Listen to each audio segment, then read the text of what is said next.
Welcome back to Soccer Cards United. It's episode 277 of the greatest soccer card podcast in the world. My name is Jason. That's Enzo. Hello, Enzo. What's on the show today? Well, Jason, we just got back from Atlanta, so at the Topps Industry Conference. So there is that and lots more. Very exciting. Let's hear the music.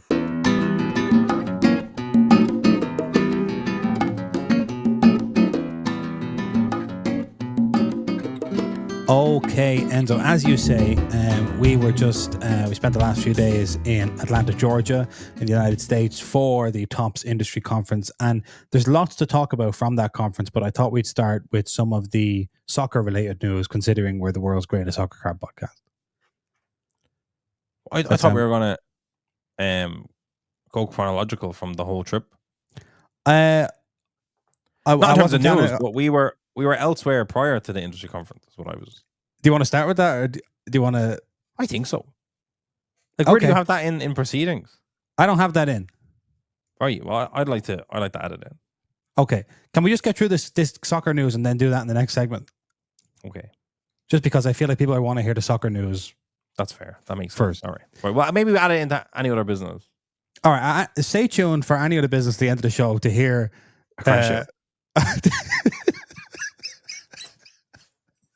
To hear us crash out over what happened before we went to Atlanta, because my face is I'm blushing just thinking about it.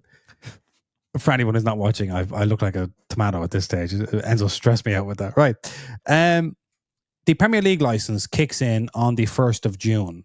Topps will be getting Premier League license on the 1st of June. They are aiming to have their first Premier League product out in January 2026.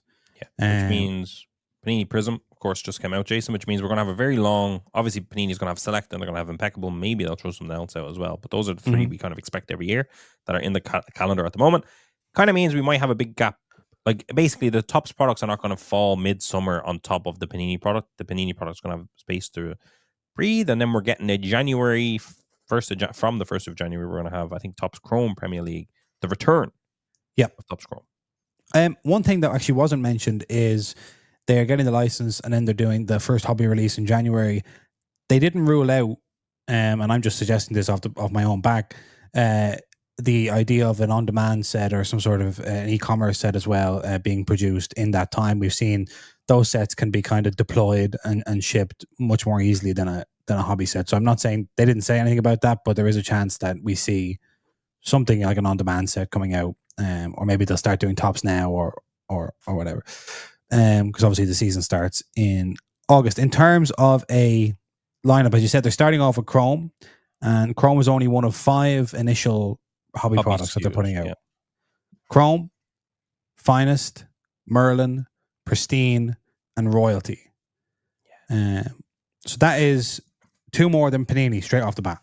Yeah, straight off the bat, 2 more than Panini. And obviously Panini have various versions of each SKU, but of each product line, but Topps will too, right? We're going to have Jumbo, we're going to have Hobby, we're going to have Breakers Delight, we're going to have Blasters, we're going to have Megas, we're going to have Hangers probably for Chrome as well.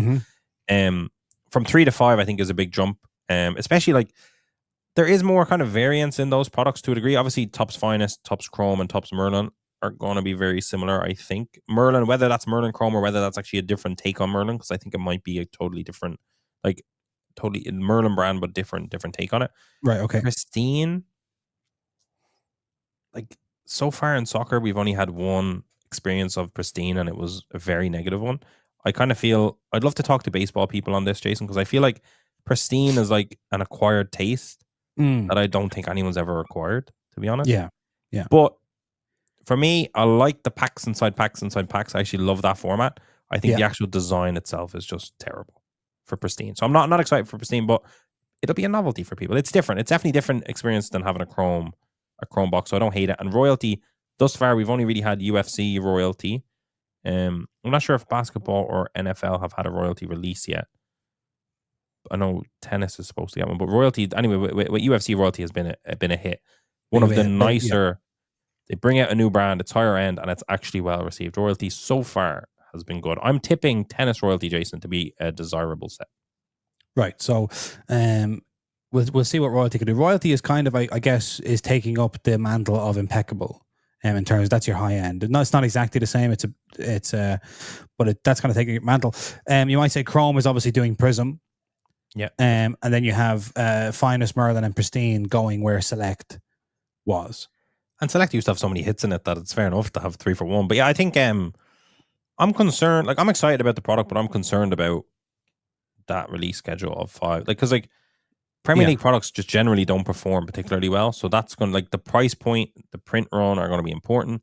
They're obviously going to market it a lot, but like we know, Jason, we've heard in the background that Panini fought really hard to keep the Premier League license, but Fanatics just outspent them.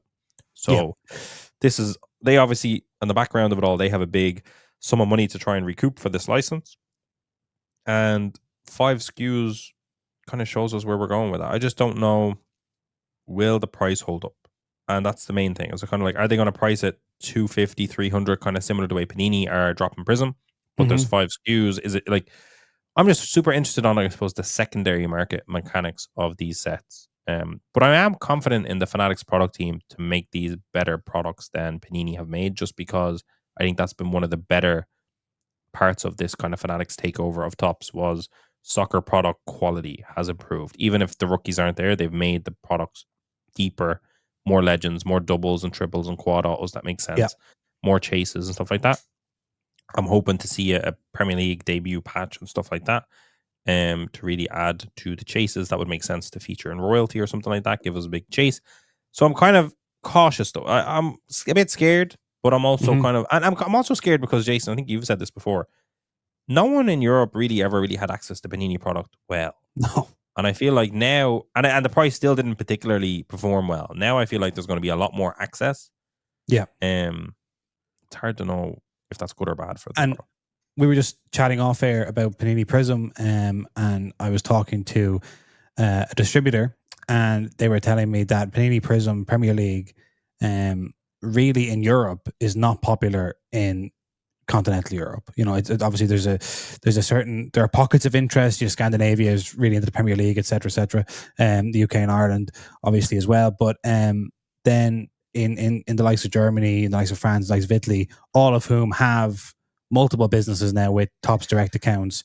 You know, and we see like the Bundesliga has been sold worldwide for a long time, and it took a long time for them to figure out, which I think they have done now, to figure out how to do that.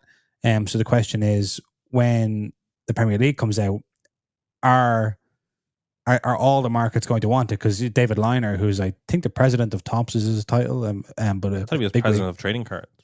President of trading cards. He Mr. President, what a pleasure.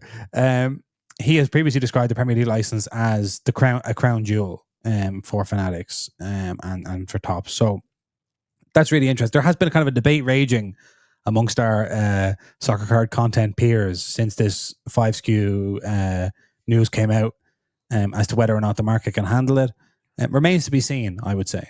Do you know what I'll say as well? We've not mentioned Sapphire in there. You would imagine if they're doing a Topps Chrome, they'll do a Sapphire as well. They never really announce a Sapphire. Sapphire always tends to be a surprise launch, but you would imagine we'll be pushing it into 6 SKUs because you would imagine that a Sapphire will drop. It's hard to know what's going to happen. Obviously, the last experience of Topps with the Premier League was a poor Premier League Chrome product that was ultimately poor because it was a weak rookie and a weak auto checklist. But that was a totally different time. Beautiful in terms of design, by the way. But just like it's a product that's the current price of that product now is definitely cheaper than what they're going to launch the next Topps Chrome at. You know what I mean? So it's kind of like, what do you do there? Do you know what's just occurred to me there is one unexpected unintended consequence of this is that you will now no longer have a discrepancy, or will you? This is the question. Will you anymore have the discrepancy between a Premier League rookie and a Champions League rookie? Because Topps can disregard Panini's rookie designation for someone like Ethan Noeri or something, but you can't disregard your own rookie designation. I mean, you would imagine, to be honest, in fairness, for chasing in the Premier League, like we've seen Bundesliga rookies tend to perform a lot better than Champions League rookies. So you would imagine that's going to carry through to Premier League, which will give a little bit boost of the Premier League. And in fairness, how many product releases does the Bundesliga have per year? You know, we have Chrome, Finest, Midnight, Tier 1, For Has there me, been a Midnight and a Tier 1 of the same season? I don't know. Then you I have think there an has. on-demand set like Stars of the Season, Yeah, but International the on-demand Stars. sets are definitely coming. That's never going to be announced at the industry conference. On-demand sets will definitely No, come. these 5 products these 5 brands that they're introducing is a minimum list. Those are the headline brands, and I think Yeah. that we're probably like they might have hid an even more high-end set in there as well. They didn't want to announce yet. That we could we get Premier League Dynasty? Maybe we do. I wouldn't be against that. I don't think if the price was right. And there's definitely going to be on-demand sets galore for sure. It's going to be messy, but in fairness, with their London flagship store that they just opened, it's kind of like the Premier League was always going to be important. Yes. So. And just it was confirmed in a little kind of roundtable discussion that we were at that each Chrome, UCC, Bundesliga, Premier League, MLS will continue to have its own design. There'll be that's partly just for aesthetic reasons and product reasons, but also partly to combat the oversaturation of Chrome within soccer with the introduction of Premier League. And they've also said, Jason, on record that in all of those sets, the coloring and numbering are going to match up. So in all of Topps Chrome, the 50s will be gold and et cetera, et cetera. It's all going to be lined up. There'll be no more messing. There'll be messing between brands. So I think Finest will still have different colors. Like the red will beat the 10 instead of the 5 or whatever, which is whatever. But per brand, regardless of sport or league, they're going to be uniform color parallels, which I think makes life a lot easier, especially for new people joining, Jason, that we can actually explain it to them and they know what they're looking at with a bit of reliability. Definitely. Just to stick on the Premier League for a second, we heard from Lance, who is the CEO of Fanatics Events, and he was talking about Fanatics Fest NYC coming up, and which we'll talk about a little bit later from a personal point of view. But when they were flashing up on screen, all of the brands that are now involved that weren't involved last year, it included the Premier League, which was probably always on the cards. PSG, we saw Juve were there last year. PSG are there. And FIFA, which was really, really interesting. Now, obviously, FIFA have the Club World Cup happening in the United States this summer, and then the United States is one of 3 host countries for the World Cup next year. So, to what extent they're involved at Fanatics Fest, what they'll have at Fanatics Fest, we don't know. But it is an opening salvo, perhaps. That's right. The first bit of corporate contact, the first bit of opening the conversations to negotiation. If I was Panini in that regard, I would be concerned about my World Cup license deeply. I'd also be concerned if you're a fan of not having Topps Chrome World Cup, etc., etc. I would also be a little bit concerned. But there's no denying, they don't talk about it too much, but there's no denying that the World Cup license is one that Fanatics would the Holy love. Grail. I do think they made such a mess of the Euro stickers. Partially not their fault because of the licensing thing, but Panini's distribution of Euro stickers, obviously tried, tested, and unbelievably incredible. Every kiosk in the world gets their Panini stickers on their album. I think that's a huge task to take on. I don't know if they might split the sticker on the card license maybe in that regard. If I was FIFA and I wanted to potentially work with Fanatics, I think I'd keep Panini doing stickers. But stuff. It is tough.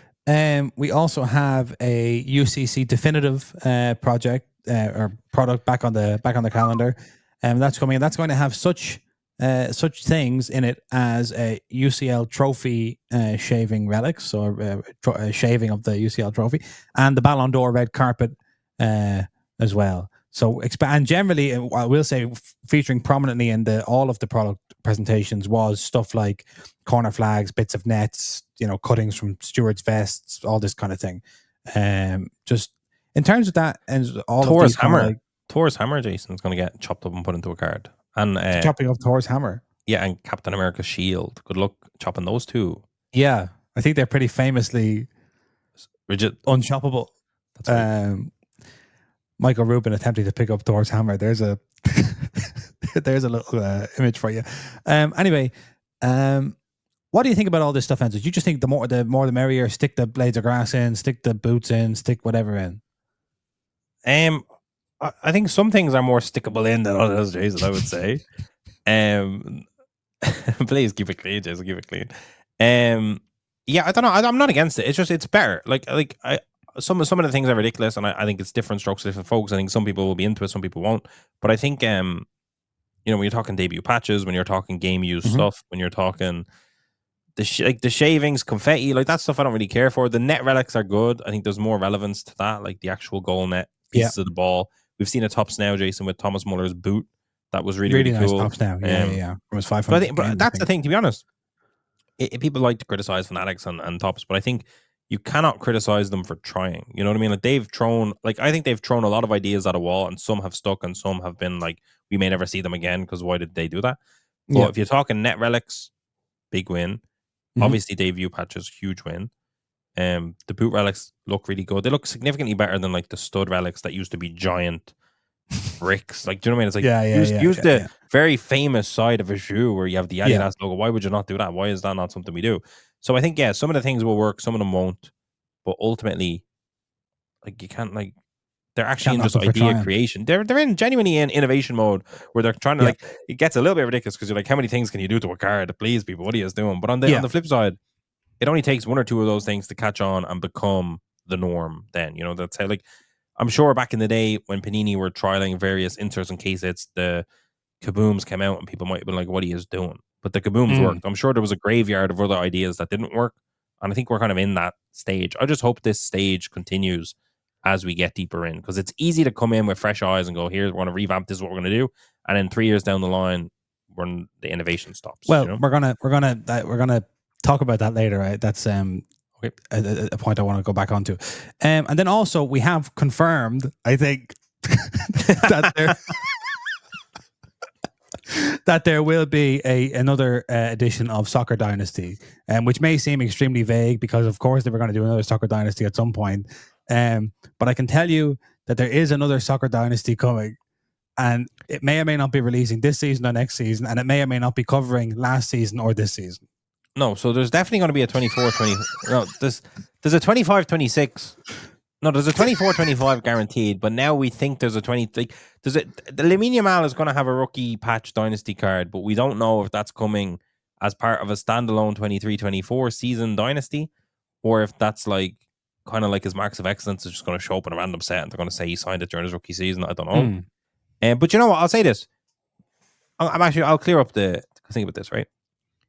If it's a 23-24 dynasty Yamal rookie patch auto, and at this moment in time, that set doesn't exist, then it's definitely not getting thrown into another set. They're basically running back Dynasty for 23-24 because basically Yamal is too hot to not.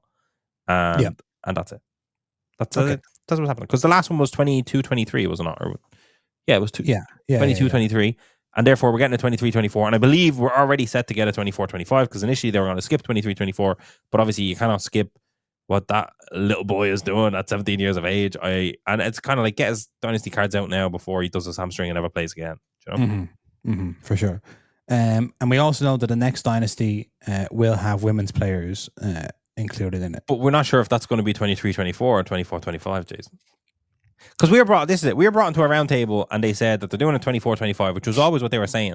And the 23-24 wasn't supposed to happen. But I believe on stage it was announced that it is happening. But it seems to have been announced vaguely because nobody seems to know if it did or didn't get said or not get said. Me and Jason were in a predicament at the time that this was announced that we can't even get involved in, but we were in a predicament at that time. So we missed the announcement. Now, we don't know if it even was an announcement. It might have just been flashed on the screen. We're not sure. We tried to do some research, despite the fact that we were at the event. We then tried to do some homework to figure it out. But all of your other soccer accounts who at least had the decency to post about it because they were present and correct, and not in any form of predicament when this was taking place, but they were too vague. So we're not sure. However, my belief, based on all the data I've looked at, Jason, is that 23-24, we're going to have a Dynasty set that will have a minimal rookie patch autographs in it, because of course it will. I do not think they will have been signed at the time of his rookie season the way the marks of excellence is. I think it's going to be signed after. But I don't know if women's will be in or not in that set, because I think that was referring to 24-25, but we also don't know. And also, we're not against women being in that set. People are just terrible. The marks of excellence question did come up in a round table that we were present at, in terms of whether or not that should have been included in Chrome.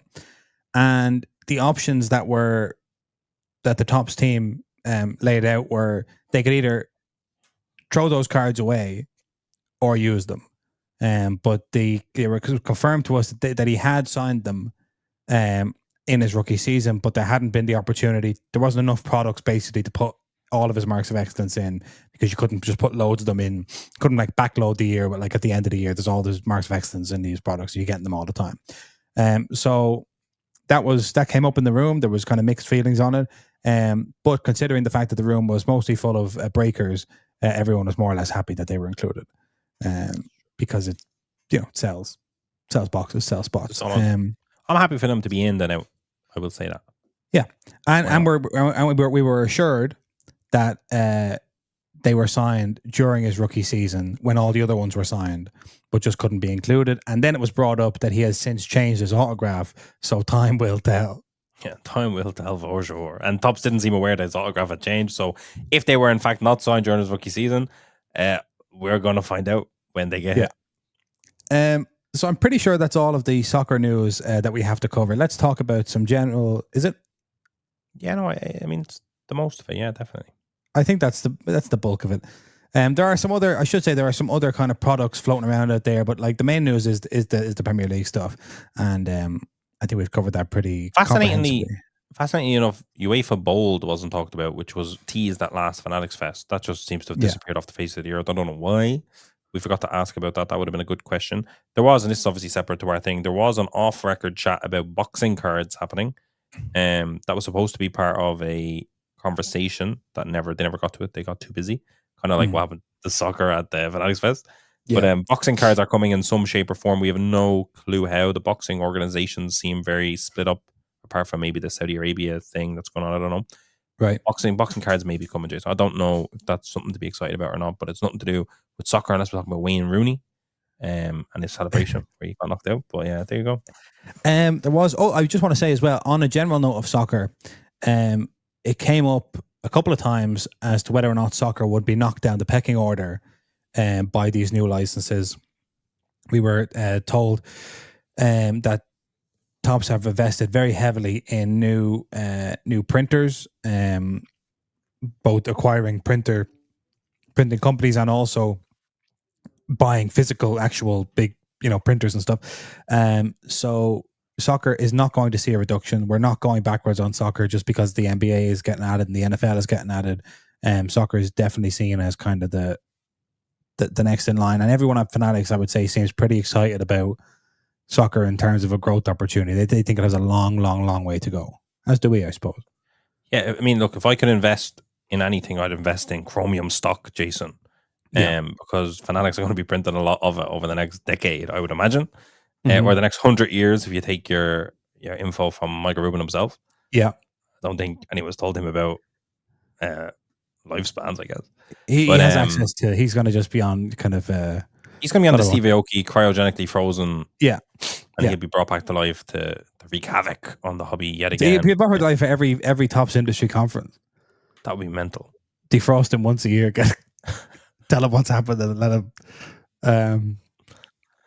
Okay, let's take a break there and come back and talk about some more thoughts on the Topps industry conference.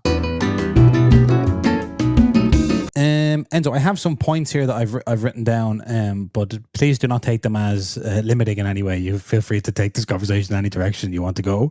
Thank you. I have here just to start, right? So Michael Rubin made an appearance on the second full day of the conference, which was the Tuesday. He was there at a fireside chat. It was him. It was Mike Mahan, who's the CEO of Fanatics Collectibles, and it was previously mentioned President of Trading Cards, David Liner.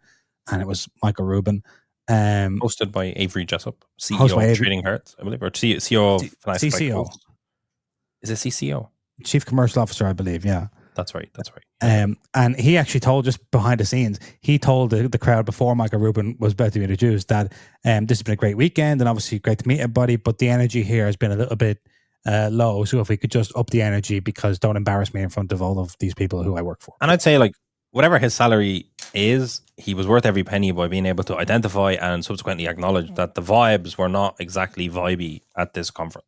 Yeah, there was, yeah. So Michael Rubin comes out, and I just wanted to say one thing. He said lots of interesting things, as he always does, of course. But one of the really interesting things he said is that he specifically, and Fanatics in general, rejects the idea of the trading card industry being cyclical in any way. He said that when he went to the leagues and the player associations to get all these licenses before he had even, before Topps, before Panini knew anything about it, he went and he had a conversation with them, and the league said to him, well, you see, Michael, maybe you're a bit confused, but right now we're in a boom, And we talk to Topps and we talk to Panini, and we know ourselves that eventually there will be a bust, and we'll have a fallow period, and then once again there'll be a boom, and that's just how the trading card industry works. And he said that is ridiculous. Yeah, He not said, anymore. not on my watch. No chance.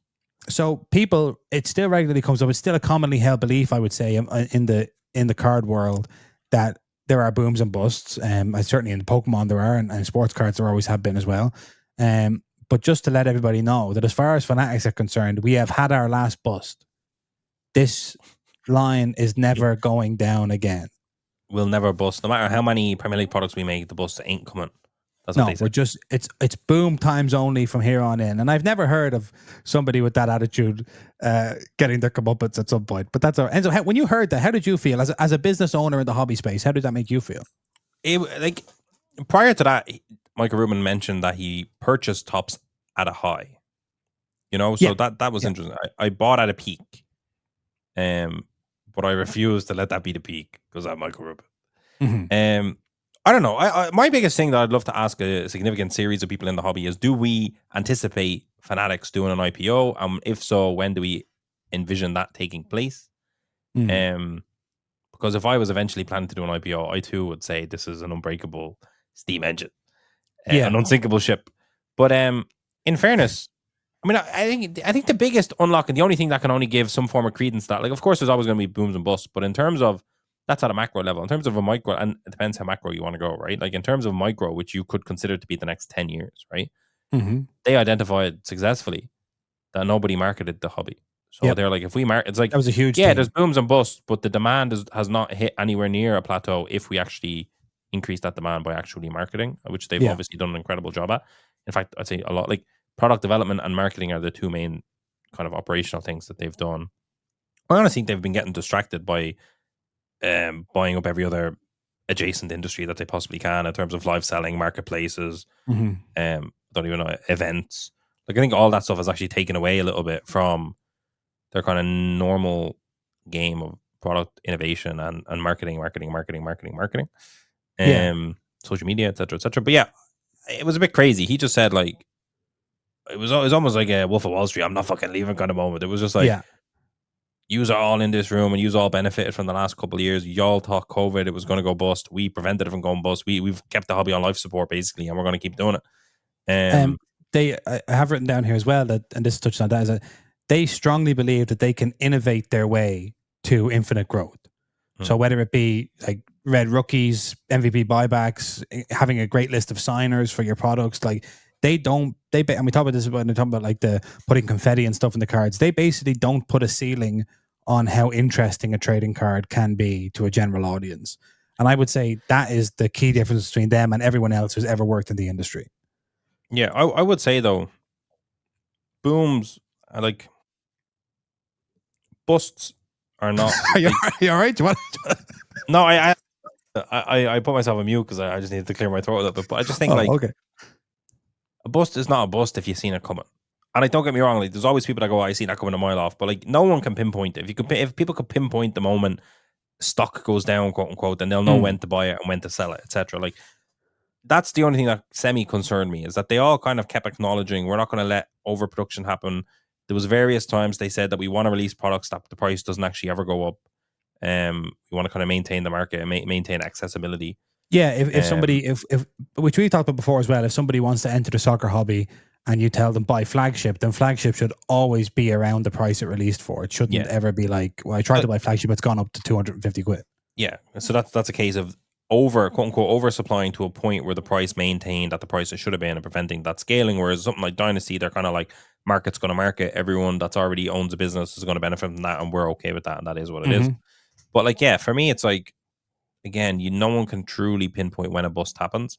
And like, if you're looking at it from a semi-cynical point of view, it's kind of like if their plan is to IPO, then their main thing would be to continue throwing money at it and then perfectly time that IPO as best they can, right? Yeah.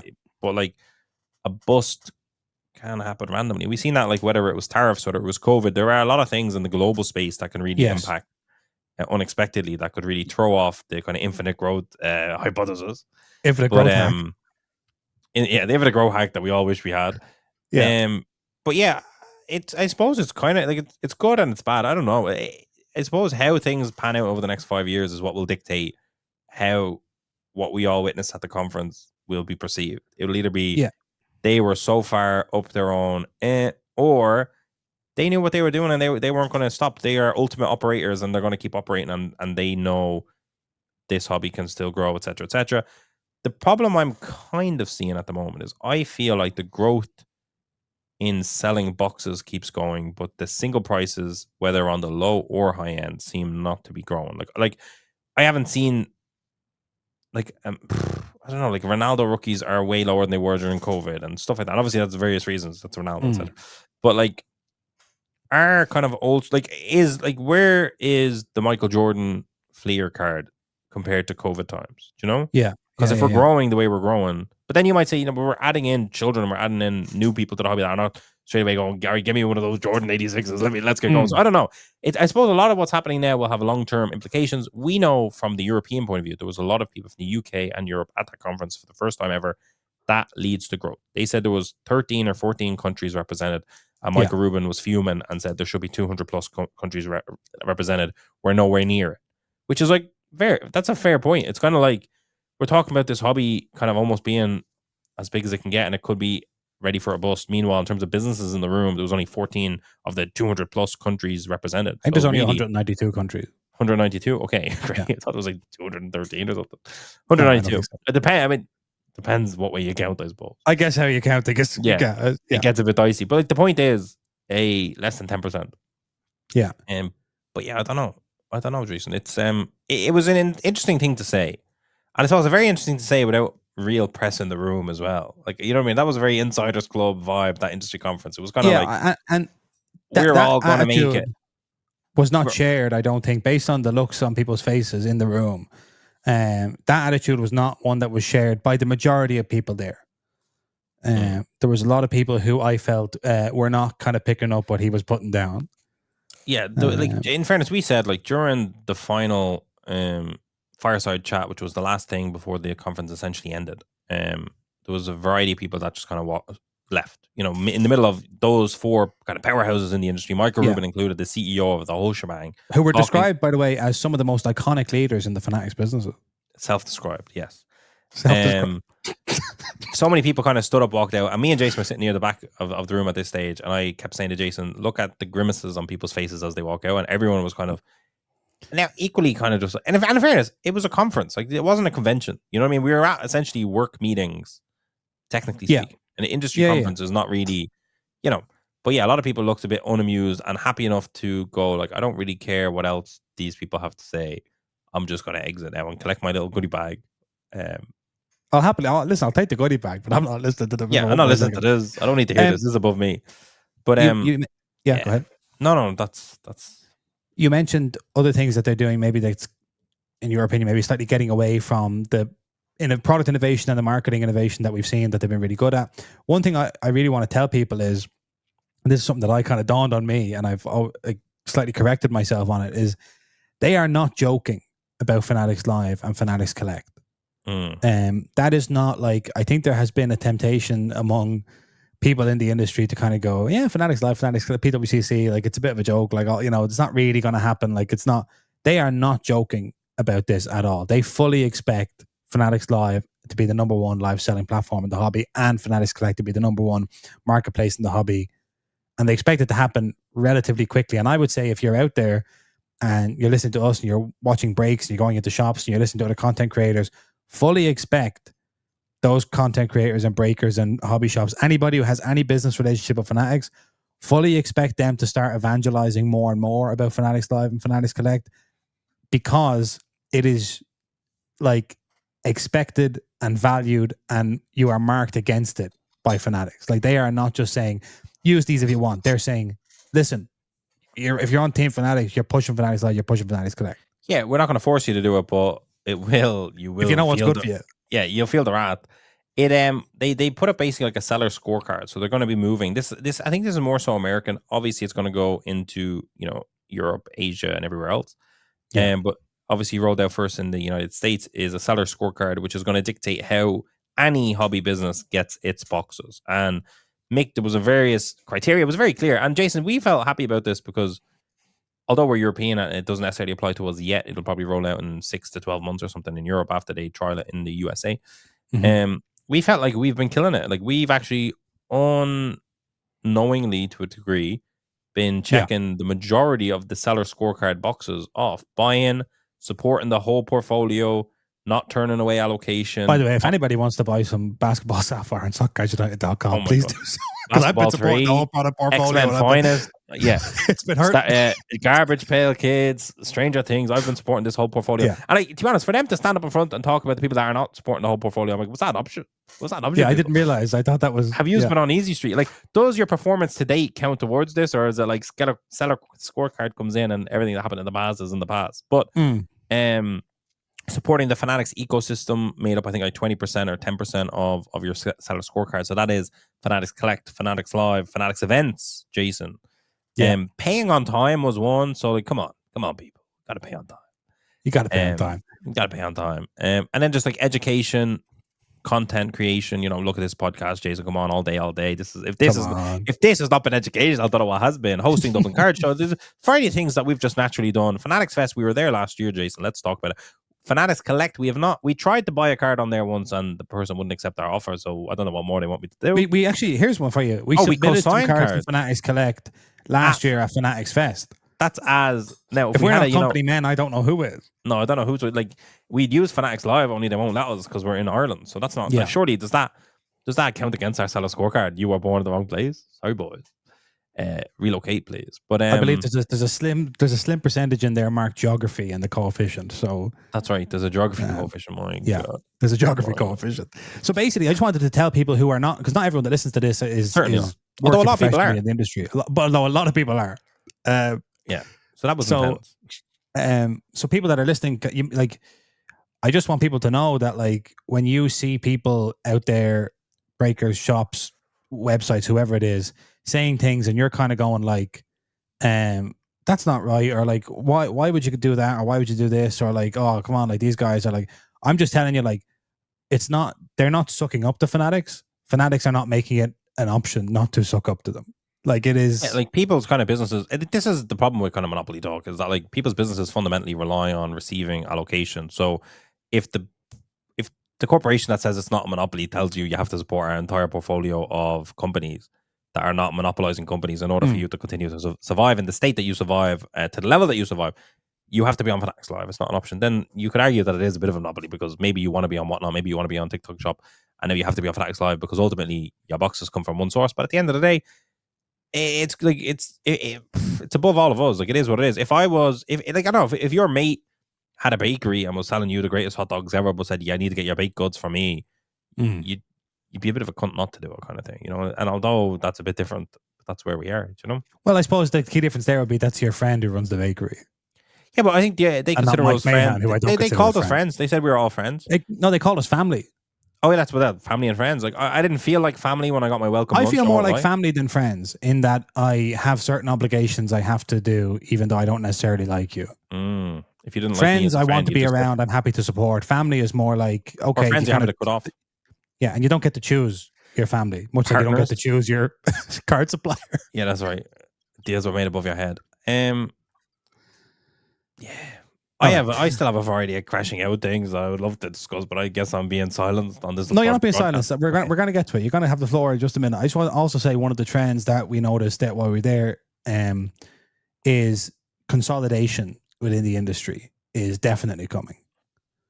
I met way more people who had like lots of hobby shops than I expected. I didn't even really know that was I knew there were like one or two chains of hobby stores, but like there are chains of hobby stores throughout the United States. Yeah. Someone owning 7 shops and 6 shops and 5 shops and one's 14 shops. And it's kind of becoming a franchisee kind of vibe. And like breakers kind of getting together and huddling together around the Fanatics Live fire to try and stay warm. Huddling around their allocation. Yeah. If we all hold spears in different directions, they can't get us. And even in the days since, there are people who I know were also there that have since announced like partnerships, like little unions and affiliations and all sorts of things. So a hobby trade union would be crazy to roll out, by the way. Yeah. Hey, I'm not pursuing that. Do not come from Yeah. my head. I promise. I'm not even thinking it anymore. It's gone. Enzo, you're going to get union busted. The next podcast, you're going to have a black eye. I'm not You've going to been do it. talking about union I'm just boy. trying to work hard, over here outside Yeah. of Atlanta, Georgia. The Coca-Cola Museum wasn't it, by the way, just to let you know. But like the venue, in fairness, venue and hotel combo was fantastic. They were next door to basically the same building. That was great. And you kind of want that in a convention kind of setup In a thing. conference, you want everyone bumping into each other, always kind of near each other, going to the same bar, going to the same restaurant, getting lunch, etc., getting a coffee. That's chatting at the water cooler. That's right, literally. What was I going to say? Oh yeah, it was at the College Football Hall of Fame for the main parts of the conference, and that of course is important to us because we have the College Football Classic here in Dublin every year. So we have to kind of like swat up a little bit on college football and learn who's winning the Heisman Trophy. Who are the great college players and stuff like that. So that was interesting enough. We have to talk about Prism and we have to talk about a couple of other things. Do you want to talk about Fanatics Fest more first, then we can just kind of draw a line under it? Or Fanatics Industry Conference, sorry. Well, Tops Industry Conference. What's it called? There's so many brands. The Tops Industry Conference.